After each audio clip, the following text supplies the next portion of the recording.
Welcome to today's podcast in collaboration with the University of Pretoria School of Arts, the Transformation Office here at Tux FM 107.2 studios. We are here with Mr. Duke Rasebopye, an agent of the Transformation Office. Welcome, Duke. I want to open first by congratulating you. You recently graduated with your master's in development practice, where you specialize in leadership and gender equality.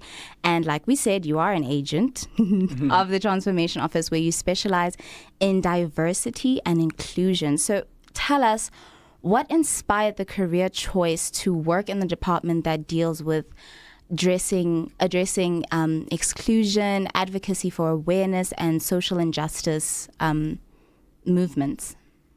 It pretty much came up from really my upbringing, spending a lot of time with my mom. I think I have quite fond memories of my childhood going with my mom to a macro or a cash build, like not a cash build, there was another one. But like, let's say a macro, and just buying a whole lot of groceries, then distributing those in our community to elderly women who really were by themselves, either not being taken care of by their families or really just by themselves, and helping them with food that way. From a student perspective, I was involved in things like Fees Must Fall, Afrikaans Must Fall, the insourcing protests of staff members here on campus. So I think I really have a colorful life of advocacy. Mm-hmm.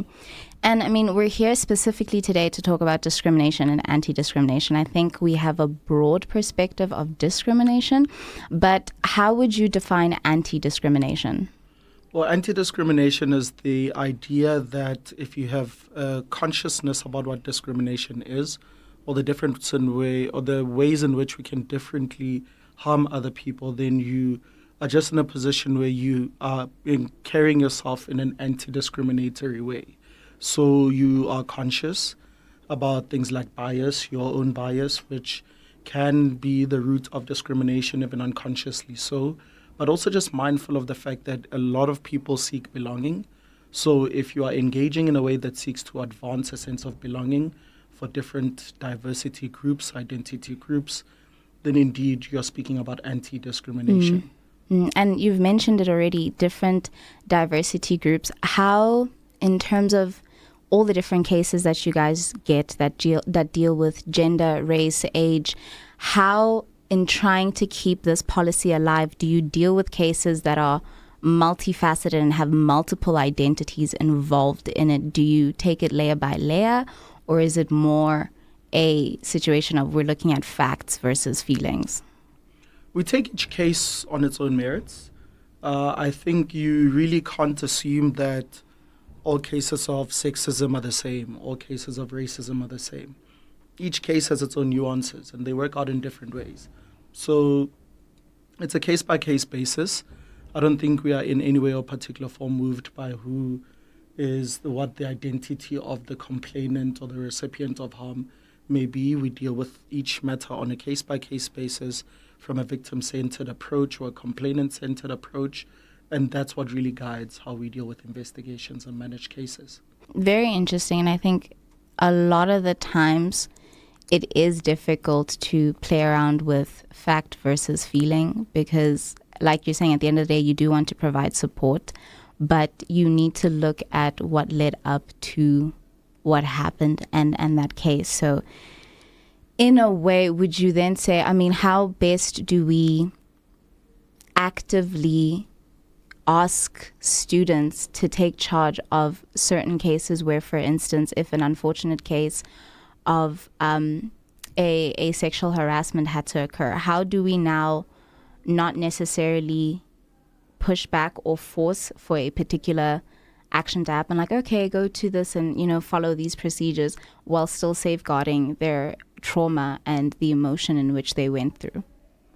Look, it can really be a fine line in terms of navigating one's own individual experience, but also trying to then take into account, for example, what may be a societal issue, right? So in some instances, it's difficult to separate the two, but I think for the recipients of harm or the people who are directly affected, the two can be quite separate.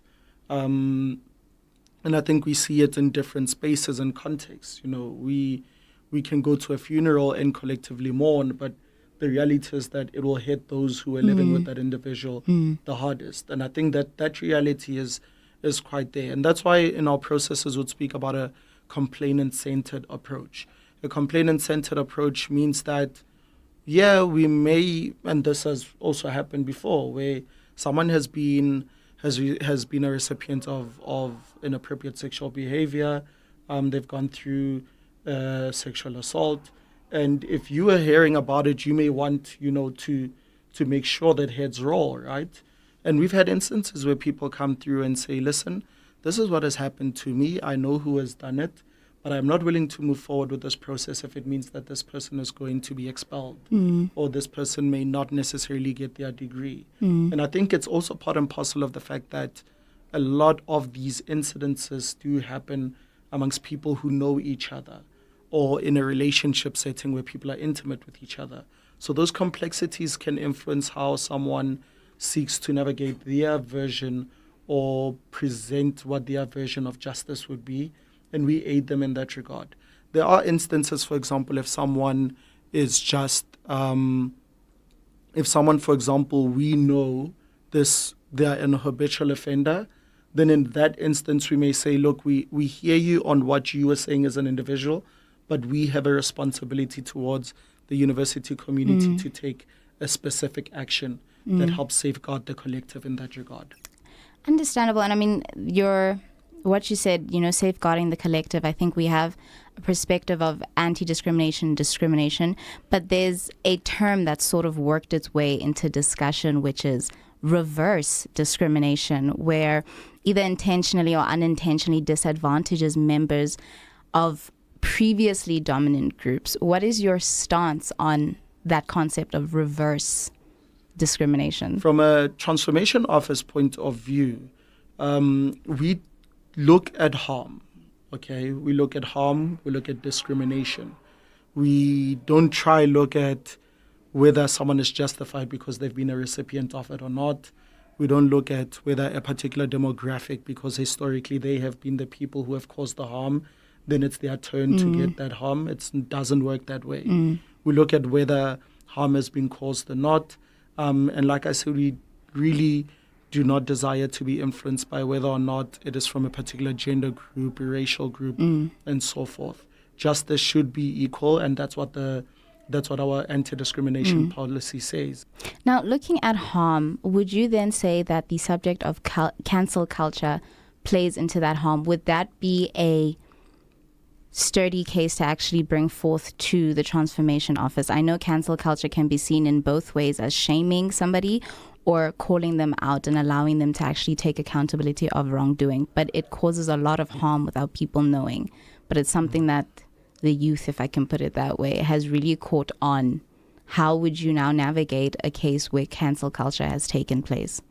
I think cancel culture comes from people feeling disempowered and trying to find means and ways in which they can have a level of agency and own reporting processes and own their pursuit of justice. With that being said, what we've seen is that the ways in which it's been pursued can equally border on criminal and can equally border on harmful. Sometimes it leans on views and stereotypes that they themselves are quite discriminatory. But I also know that at times cancel culture may not necessarily be what the recipient of the actual harm desires. So we have had instances where people say 1, 2, and 3 should happen to this individual, but the people who have actually received that harm, we may be angered by it, but those who have actually experienced and received it come to a position where they say, but that's not what I want.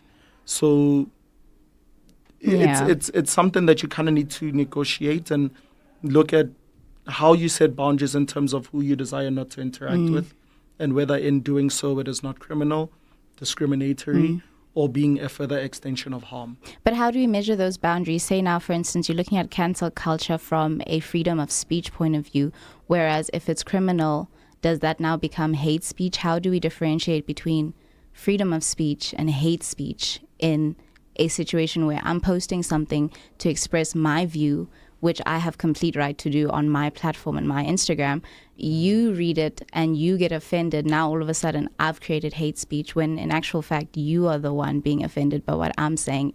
I'm not saying something offensive. You're just offended by what I'm saying. Does that now become hate speech?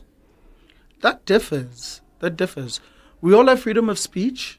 We don't have the equality to go out and harm people willy-nilly. Okay, so I can speak my truth for as long as it's my truth. But when what I deem to be my truth then becomes harmful, defamatory, decampaigns someone, especially when it comes from a position of perspective, then that is a challenge. What we've also seen is that people who may in actual fact have legitimate cases go onto social media rather than following due processes.